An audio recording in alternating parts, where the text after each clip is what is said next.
When a mythical Viking warrior meets a legendary super yacht builder and everybody is smiled down upon by the gods of yacht design, you can be sure that something very special is about to happen. 3 months ago, I visited the Icon shipyard in Harlingen in the Netherlands, where I was privileged to inspect a very special yacht called Ragnar. Today, I've come back to see what progress they're making. Anybody who has watched the massively popular TV show Vikings will know that Ragnar Lodbrok was a fearless Viking leader who rose to fame by taking his people into previously uncharted waters, where they had great adventures and often found vast fortunes. This is such an appropriate name for Icon's 68-metre Explorer yacht that does not just look like it can go anywhere, it really can. I spent the day with Icon's production staff to see how the project has developed since I was last here, and this gave me a wonderful opportunity to look all the way through the yacht from stern to bow and to report back on it to you. And the stern is actually a great place to start, since here lies one of Ragnar's most impressive features. If you watched my first video covering the construction of this yacht, you'll remember that Ragnar is actually a conversion from a multi-purpose support and supply vessel with a certified Ice Class A1 super hull. The skill in accomplishing these conversion projects really lies in the ability to make improvements where necessary, but to keep the very best parts of the yacht. And the propulsion system really was one of the very best parts. These Ice Class PC5 rated electric pods are equipped with propellers that can not only make slush puppies of the large chunks of ice that pass down the hull as they're broken by the bow, but they can also reverse the yacht out of any trouble if more ice forms at the stern. The pod system, combined with the hull design, has also given Ragnar a very low draft, something that may not be important as she cruises the Arctic, but will almost certainly come in handy when she's travelling through the Bahamas. She literally can collect ice in the Arctic for her cocktails in the Caribbean. The main deck of Ragnar has changed considerably from her original donor vessel. No longer does she have a long, flush deck, but Icon have built a stylish extended superstructure for the yacht. This meant moving the original industrial 10-ton crane from its original position immediately behind the old superstructure to this new position on the aft deck. With a crane this size, there's not much that Ragnar can't handle, whether that be all-terrain vehicles, jeeps, submarines, and needless to say, a selection of tenders. Actually, the first part of this new superstructure serves as a storage area for all of those tenders and toys, but this is far more than just an empty box. An anti-roll tank has been fitted in the ceiling of this area that uses ballast to stabilise the vessel.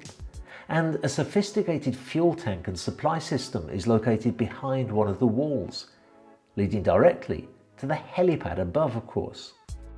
A huge amount of research went into ensuring that this system was safe to install and met with the highest possible safety classification standards. Forward of the toy box is a dedicated ski room where boots and other ski equipment can be stored.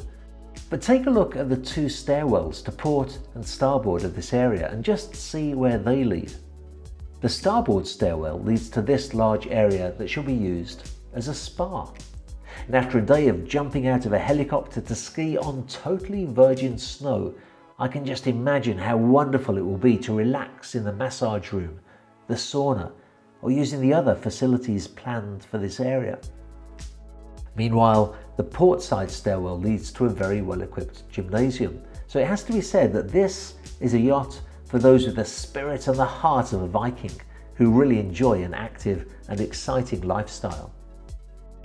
And if you're wondering why the gym and the spa are separated and have two separate entrances, it's because in between the two of them lies this remarkable corridor that's full of manifolds and valves to handle the transfer of fuel, fresh water, ballast water, as well as firefighting pumps and systems for the yacht. This is an engineer's paradise. Although I should probably say that this is the gateway to paradise for an engineer, since the corridor itself leads to the yacht's engine room. There is so much on Ragnar that's unlike any other yacht that I've seen, and that's largely because she's being built for a purpose that most other yachts will never be used for.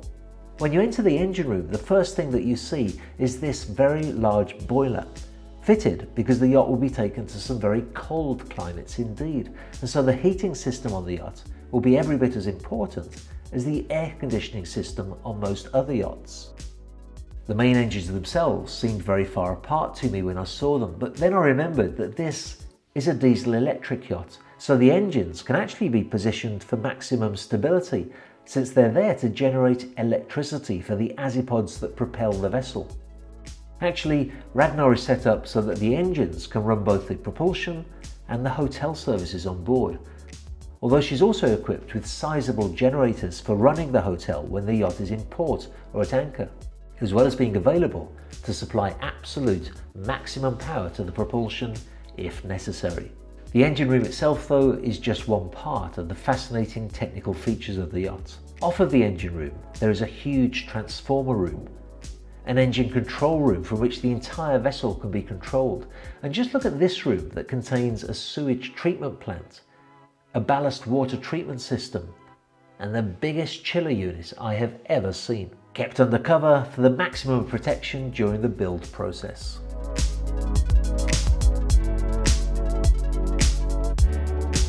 When Icon received the donor vessel for Ragnar, she had a mooring layout that was fine for a commercial ship being tied up in a big industrial port, but not really ideal for a super yacht that might have to slide in between two other super yachts in a busy place like Monaco, for example.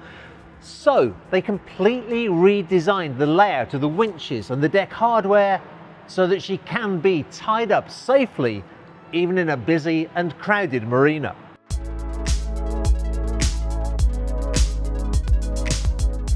Back to the gymnasium. It seems simple, doesn't it? Just take an area like this, put gymnasium equipment in it, and the job's done. It's not that simple though. First of all, Icon had to redesign and relocate tanks for water and fuel that were in this area. But also in a gymnasium, head height is always somewhat of an issue. If you think about it, the gymnasium equipment takes up a certain amount of height, and then if you're on a treadmill bouncing up and down, it's important that your head has sufficient clearance. But look at what's up there above us, ducts and air conditioning. The air conditioning in particular is an issue because it has to be in large ducts. Small ducting for air conditioning just makes a lot of noise, and you can't have that on a super yacht. So Icon designed this area to be right to the millimetre, so that gym equipment can fit in here and still be used, but at the same time the air conditioning is silent. Back on the main deck and forward of the ski room, there is a very large area that's still being fitted out, but will be used for guest accommodation. Forward of that is the area where the old superstructure meets the new yacht, and it's been designed so that supplies can be embarked here and taken directly to the crew mess, and from the crew mess to the generously proportioned galley. Close to the galley, there are numerous areas offering vast amounts of storage space for food, with temperature-controlled fridges and freezers, as well as vast areas for dry stores such as linen, tableware and the like. Crew have direct access from here to their accommodation, which is sufficient for a crew of 19. Interestingly, Ragnar is being built under Dutch flag regulations that require crew to have sizable cabins and decent living conditions. The higher up we go in this yacht, the more she becomes like the kind of super yachts that I'm accustomed to seeing. The upper deck features spacious sky lounge that leads onto a plunge pool and the heli deck, whilst two large staterooms should be located on the deck above, leading to a wonderful terrace area overlooking the helipad. And if you don't want to see your helicopter, the forward end of the upper deck has a dedicated observation lounge with panoramic windows and leading to a small observation terrace that I think will be an absolute joy to use. The bridge of this yacht though was a revelation to me. The whole area was stripped from the donor vessel and new equipment and cabinetry has been ordered. Since the yacht is being built to polar code and carries a helicopter, she will require very specialised equipment on board, but I was especially interested to hear that she will likely be involved in scientific research, which is fantastic because she will in fact be going to areas that no human being has ever been to. As she goes, she will be able to take water samples and even air samples, and one corner of the bridge is dedicated to computer equipment that will be able to collate and to analyse those samples.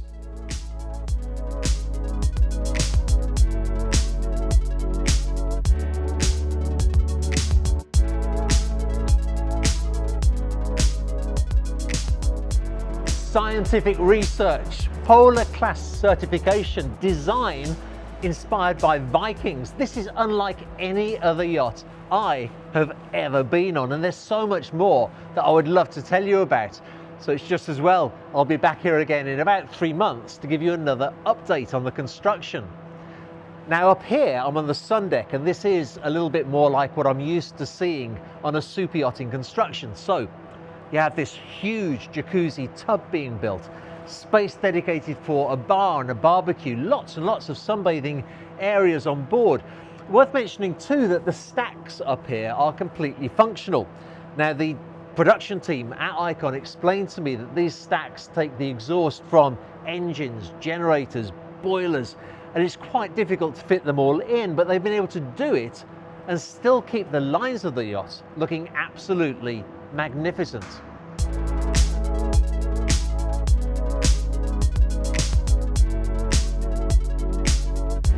The one thing that I have come away with from this trip is this: if you dream of one day owning a yacht, or if you're already in the position to do so, then you owe it to yourself to do something like this. And I don't mean build a yacht with a helipad inspired by Viking design. What I mean is think about the things that you most enjoy in life, that give you the most satisfaction, and then design and build a yacht that fulfills all of those requirements and desires, so that you enjoy every single moment that you spend on board. That's what Ragnar is all about, and Icon are in the business of making your dreams a reality.